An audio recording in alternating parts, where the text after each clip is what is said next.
With a little bit of Huh? Boss Racing.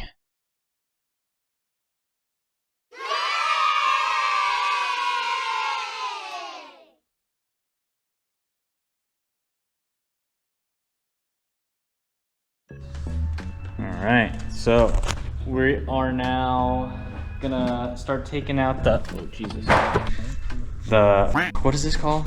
We're gonna start taking out the sound deadening. Yeah, weight reduction part 2. Weight reduction part 2. Out with the sound deadening. We're gonna use dry ice. I'm a complete doofus. I like closed this and I forgot that it like emits like gas. I forgot. So I'm gonna leave it a little bit open so we don't make a bomb here. And we're gonna put it right here. And I think I might put another one over there.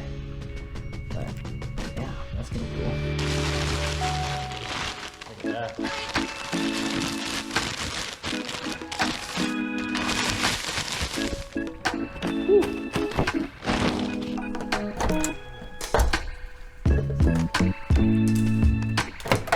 Something to like, try not to scratch it up, you know? Yeah.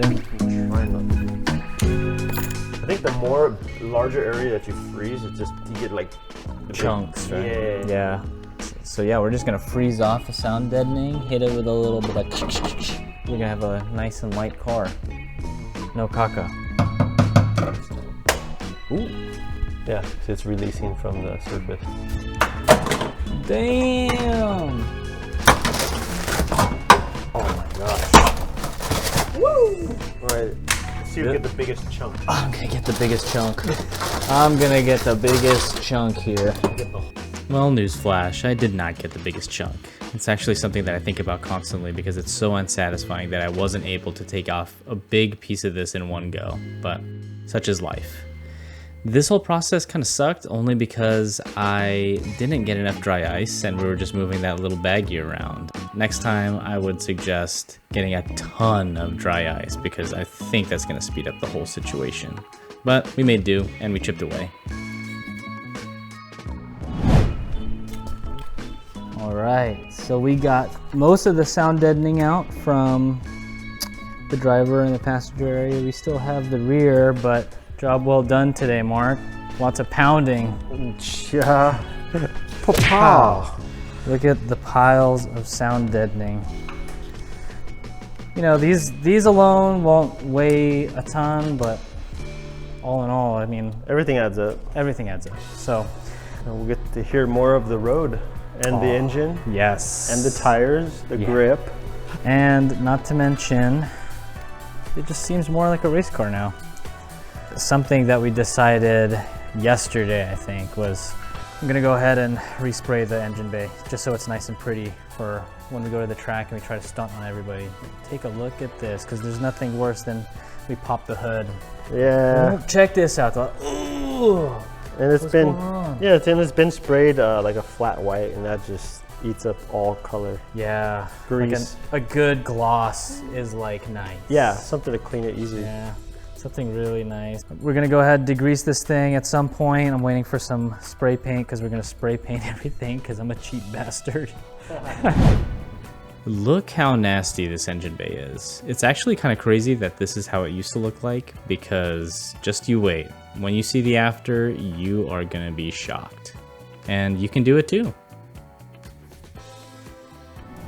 So I'm a complete idiot and I forgot my camera at home, but today we are going to be spraying the engine bay so that it's a little bit nicer. Right now it's a little bit grody with all that track time on the chassis, but we're gonna make it nice and pretty. It's not gonna be perfect, but I think it'll be presentable. Take a good look at this engine bay, because this dirty engine bay is gonna be a thing of the past.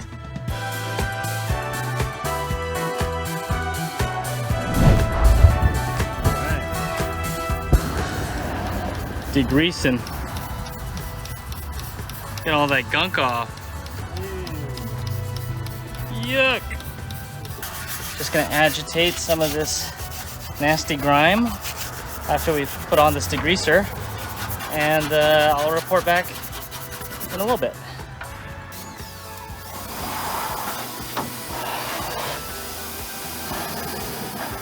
Ooh, that's satisfying.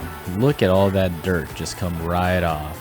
The degreaser did exactly what it had to do, and the power washer just sprayed it all away. Super satisfying.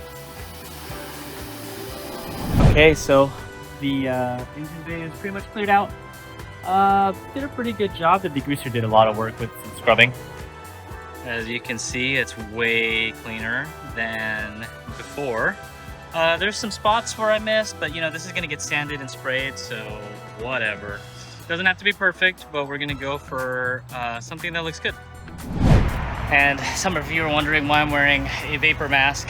Well, it's because we're gonna try to get rid of all this gunk that was left over from sound deadening. I watched a video from OMG Miata where he actually recommended this thing, which is chain cleaner.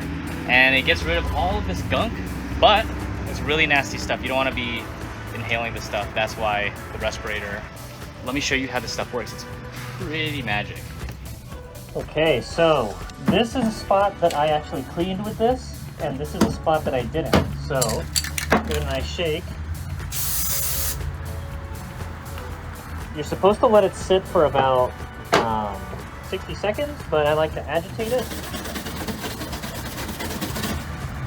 Now check this out. I don't know what goes in this thing. The text is very small, which means, oh, look at all this stuff. It's probably really harmful stuff. Take off all this stuff, and it's gonna make this interior look.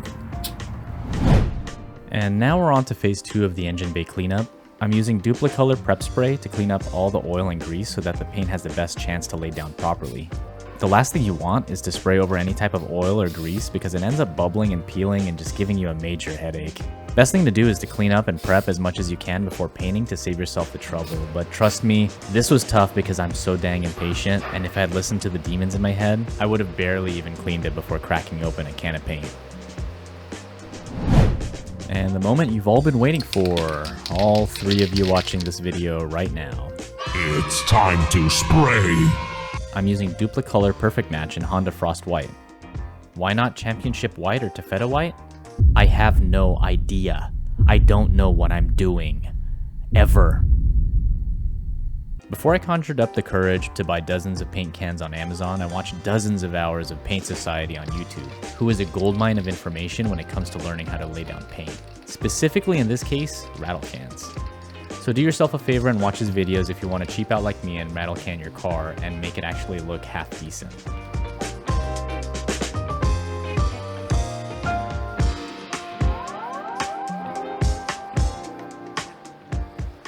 Something I totally forgot about was how painful rattle cans can be on your fingers. At the end of the day, my index finger was absolutely numb and I was switching off between my index and my thumb. But I will say that this was so satisfying. Transforming that dirty engine bay into a nice clean white one was so gratifying.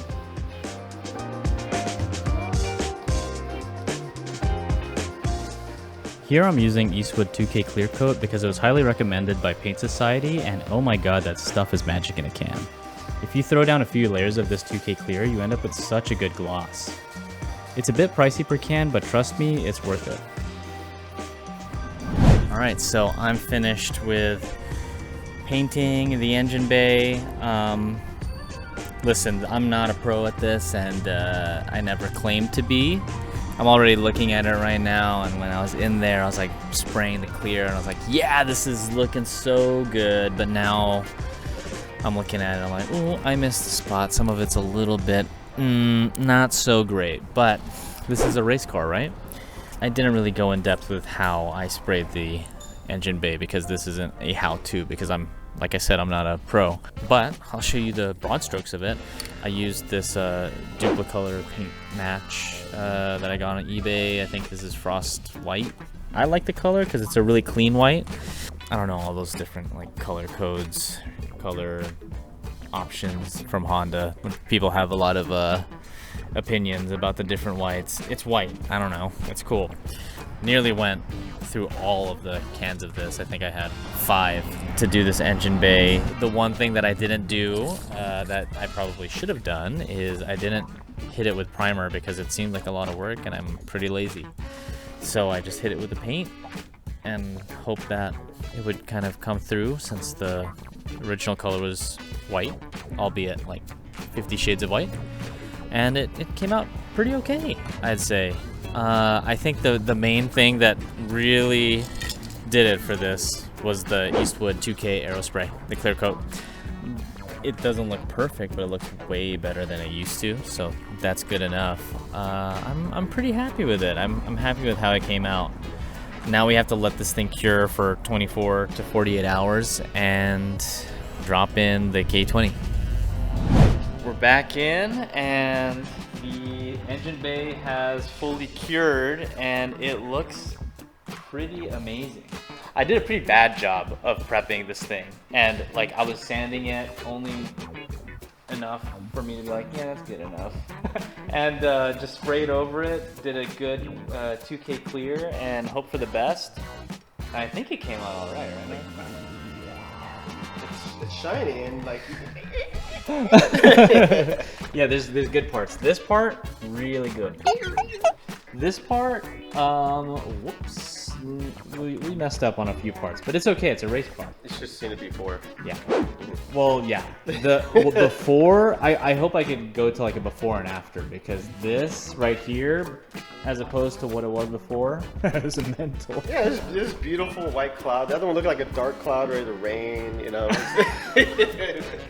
It was not in a good place. But now we're gonna go ahead and put this all back together, or I'm gonna watch Mark, and I'm gonna help Mark this time. I'm not gonna do You mean I gotta do it all? You're not gonna help me? No, I'm not helping. You know, it's track season. We need to get going. So yeah, we gotta get a track. Let's do it.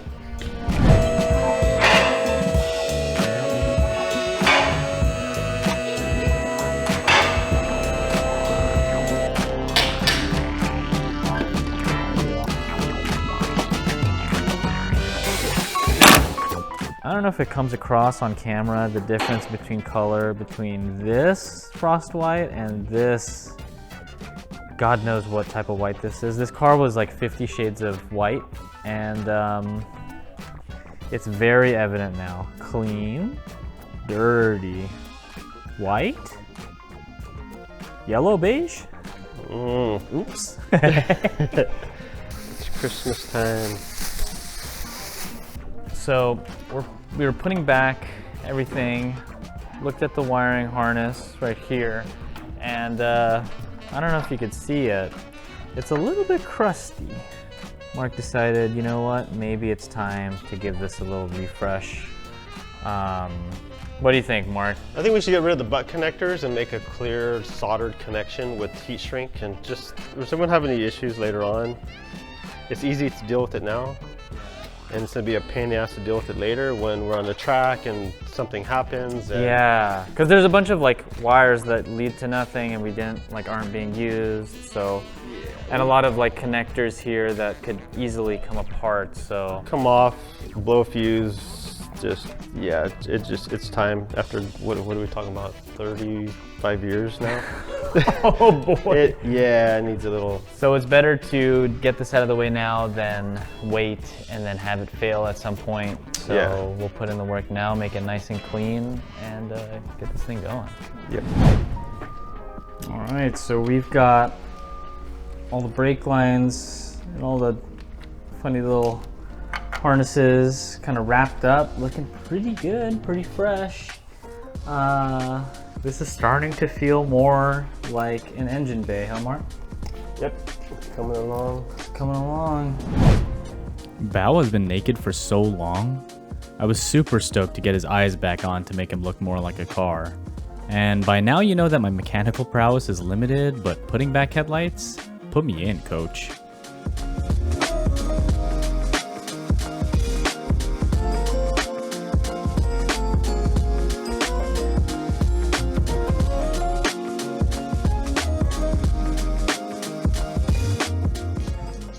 And back to adding more hybrid racing bling. This is the K-swap clutch and slave cylinder upgrade, which helps eliminate grinds during hard shifts and improves the overall clutch feel. How's it going down there, Mark? Huh? How's it going down there? It's going alright. Just a lot of blood going to my head, you know? BAO has eyes again. I can't get over how good the engine bay looks. And I painted it. When you open this engine bay and you see it, I did it. And if you see that it's all messed up, I didn't do it. Yeah, you did. Boss Racing.